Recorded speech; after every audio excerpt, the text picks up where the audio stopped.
Hello all and welcome, and I'm the MGTOW philosopher. And in this video, I would like to talk about the real number of people who get married and then get divorced. Now, first off, let us talk about this bullshit average we hear of 50%. Yes, the government and the media tell us that half of all marriages end in divorce. And on average, that is true. If you only look at the total number of marriages that exist each and every year, and that half of that total number each year end in divorce. However, this number is highly misleading. Do you know why? Because it counts all marriages. First, second, third, fourth, fifth, and sixth marriages, and so on and so forth. It also doesn't discriminate by time. It counts people who have been married 1 year, all the way up to people who have been married 50 years or more. It doesn't delineate by any type of group. Now, how does this affect the numbers? Well, let us say that all marriages existing right now are comprised of the small percentage of first-time marriages that don't end, or are still existent, but will end, and the rest of them are comprised of second, third, fourth, fifth, and sixth marriages, and so on. Now, in regards to those who have been married a long time, whatever marriage they're working on, if they've been married a long time, and they, for example, got married during a time when women were still women, and you're counting all these people and adding them up year after year after year, then you can end up with some pretty big numbers. Same goes for all the other groups. Now, let us talk about marriages that last less than 10 years, which are by far the most unstable, that have the highest rate of failure. And then let's take those marriages and add them to every other marriage that exists, and then say half of all marriages of any kind and length end in divorce in a single given year. Okay, so far you're with me, and so far you might be saying, yeah, okay, so what? Well, the so what is that these numbers are highly misleading. Why? Because they're counting all married people, regardless of which marriage they're working on, and they're only looking at divorces happening in a single solitary year in time, which is very odd, don't you think? After all, are you only planning on being married 1 year? I think most people plan on being married a lifetime, yet the government is only reporting individual years to you instead of overall numbers based on time span or number of marriages that person has been in. So here's where it gets really misleading. What if I told you that 96.4% of all first marriages fail before they reach their 10-year anniversary? Then what if I told you that less and less people are getting married every year? Then what if I told you that the 50% of people that remained married that year were simply the 3.6% of people who were still on their first marriage and had managed to make it past the 10-year mark, and that the remainder were either people working on their second, third, fourth, fifth, or sixth marriage, or were first-time married people who had yet to reach their 10-year anniversary but would eventually get divorced before the 10-year mark, minus the 3.6% who didn't get divorced, of course. Are you confused yet?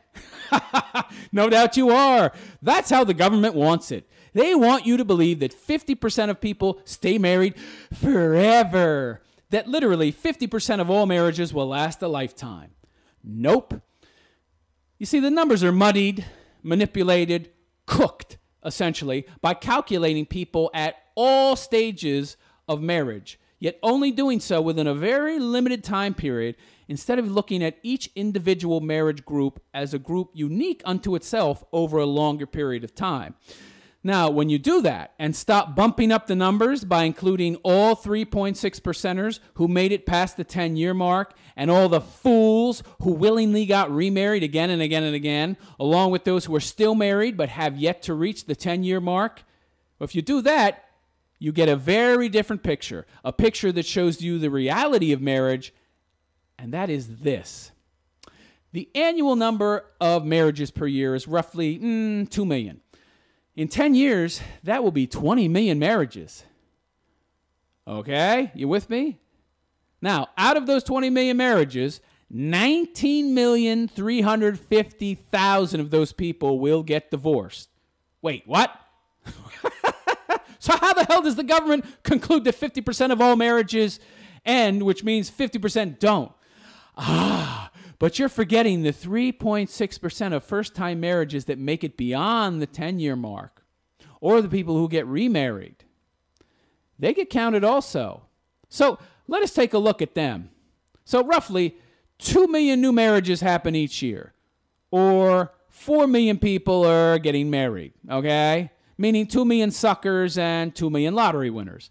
Of that 2 million marriages, roughly 72,000 or somewhere around there are people who will make it past the 10-year mark, but may still get divorced at some later date after 10 years have passed. Now, that being the case, the most stable, long-lasting marriages are the people who come from the small 3.6% of first marriages that do survive, until at some point after 11, 15, 20, 30 years down the road, they decide to get divorced as well, and then get remarried, or they stay married forever. Either way, their numbers add to the total number of marriages, thereby skewing the numbers so as to dilute the total. Remember, to reach this number of 50% of all marriages ending in divorce, meaning 50% not, they count all marriages, meaning people who are in their first marriages, their second marriages, their third marriages, and so on and so on. Now are you beginning to understand? Are you beginning to see how deceptive the 50% of all marriages end in divorce mantra really is? If not, let me give you a simpler example so you can better understand how you're being scammed. Let's say you have a large koi pond, okay? And you start with, let's say 1 million koi.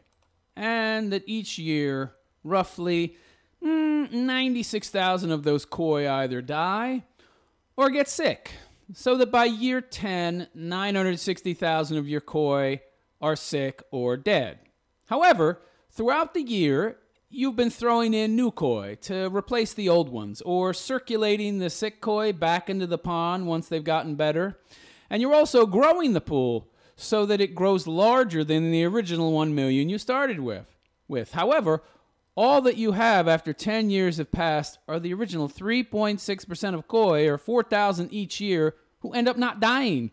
And they are simply building up year after year after year. And koi can live a long time. And whatever koi were thrown into the pool later on and have yet to be there for 10 years are being thrown in to replace the old ones that died. That's all you've got in the pool. 96.4% of them will still die after 10 years. But you'll eventually have a nice, solid base population of koi after 30, 40, 50 years, because that 3.6% adding up every single year, it adds up to a pretty solid number. And as well as that, you also have a population of semi-hardy koi who got sick but were able to return to the tank at a later date. And maybe they got sick again and they returned again. And with a majority of koi's the total number of koi are basically dying off entirely, yeah. Now, has the marriage scam started to make sense to you yet?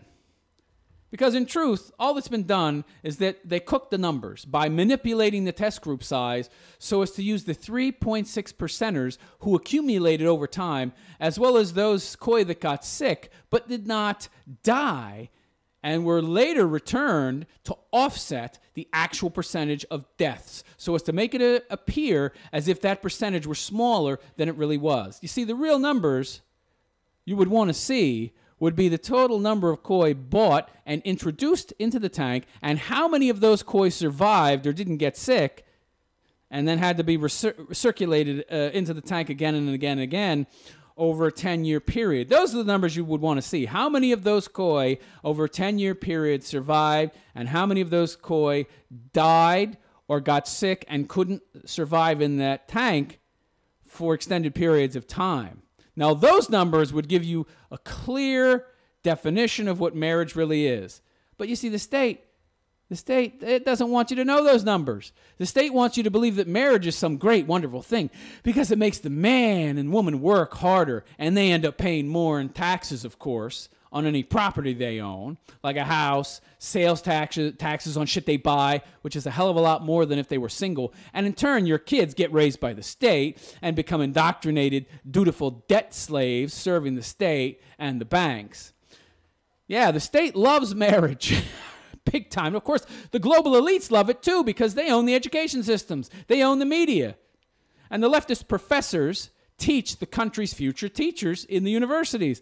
And those future teachers, in turn, teach your kids and turn them into social justice warrior morons who can't think for themselves and who will do whatever the media and their left-wing teachers and later their lefty professors tell them to do. They become collectivists, essentially, and the useful idiots that Lenin spoke of, working to bring about the so-called socialist utopia, not realizing that if it was really an actual utopia, it would have existed by now. As socialism, well, it's been tried time and time and time again and failed. But of course, they lack the critical thinking skills, and facts are feelings to them, not facts are facts, so they don't get it, and they'll never get it until they get what they want.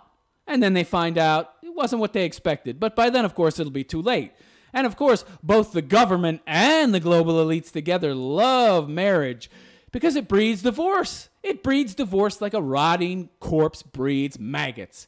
A fact that they, of course, try to hide with the koi pond scam, pretty much, and something which they're largely successful at doing because the populace has become so dumbed down. They do a very good job of hiding these numbers, leading you to believe that you've got a 50-50 chance of making a go of it, of hitting the lottery, of finding that magic unicorn of a woman, and that marriage is some kind of wonderful, awesome thing. Yeah, it's a right to manhood, one that is validating, something to be proud of, an honorable action, and one that you as a man must take to be considered a real man. When in truth, it's just the state wanting men and women to get married so that they can steal your resources through the oh-so-high costs of living, like the hidden tax of inflation, which no one talks about, or through actual taxes, which are insanely high and go to pay the interest on our national debt to the Federal Reserve Bank, that unconstitutional piece of crap private bank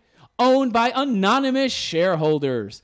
And of course, big business loves marriage as well. They get way more of our money through both marriage and through our final transfer of resources, wherein the couple gets divorced and the man must pay both alimony, yes, I would call it vagina-mony, but alimony, and child support, thereby having transferred much of his resources to a woman, in turn drastically increasing the cost of living for both him and her, who are now living separately. And we all know it's cheaper to live together than separate, and big business is going to get the most money from women, of course, who spend more than 70% of all money spent in the USA. And once that happens, the global elite bankers win yet again, as the woman will more often than not also need more credit, as she is not as good with money as men are, and the government wins yet again too, as she will need more state assistance at this point. And the state must not only steal from men in the form of taxes, but the state must also borrow more money from the bankers to pay for those state benefits that the woman is using, thereby creating even more debt in the process, which keeps the debt machine going. Everyone wins, and wins again with the marriage scam, except for the vast, overwhelming majority of people who get married, of course. Are you getting me, people? Are you starting to understand the scam yet? The global elites, the big businessmen and bankers and the government, they must find ever new ways to squeeze as much money out of you as they can. For you see, the economy is debt-based, and more debt is always needed to keep the scam going. The only way they can create more debt is for people to get married, because married people spend a lot more than single people, and divorced people, well, divorced people spend even more than married people. And any new spending is good. Also, new debt slaves who will repeat the mistakes of their parents are also badly needed to continue the current system into perpetuity. After all, the rich bankers have an agenda, a long-term agenda, and they might not live long enough to see it through, but they want their kids and their grandkids to benefit. So they need the new converts to the cause. And who better than your kids to convert? Where better than a single-parent household where the mother is always working and has no time for her kids, or in the rare, less desirable instance, at least from the state's point of view, a two-parent household where both parents work and end up talking to their kids maybe 5 minutes a day, where the rest of the child's time is spent with the state, with teachers, the majority of whom are leftists and who will indoctrinate your kid into the right way of thinking, but not into the way of thinking for themselves. Of course not. Oh, no. And let us not forget the state. The state who gets more tax revenue from both parents working. Both parents need to work, of course, as opposed to a single person providing for a single household. The state who loves single mothers loves them because they vote for whoever is keeping them alive and well fed. And that single mother will have kids who will likely continue living the same lifestyle as their mother and vote for the same people who keep them alive and well fed. And that's the marriage scam, people. Marriage just doesn't last. And even with all the muddying of the waters and their best attempts to confuse you and to cook the numbers, the best they can do with the koi pond scam is a 50-50 chance of success, which sucks. It's such a bad deal, they can't even manufacture good numbers for it. Wake up, men. Take the red pill and see reality for what it really is.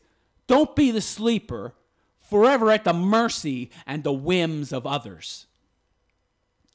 I am the MGTOW philosopher, and I wish you a good day. Take care.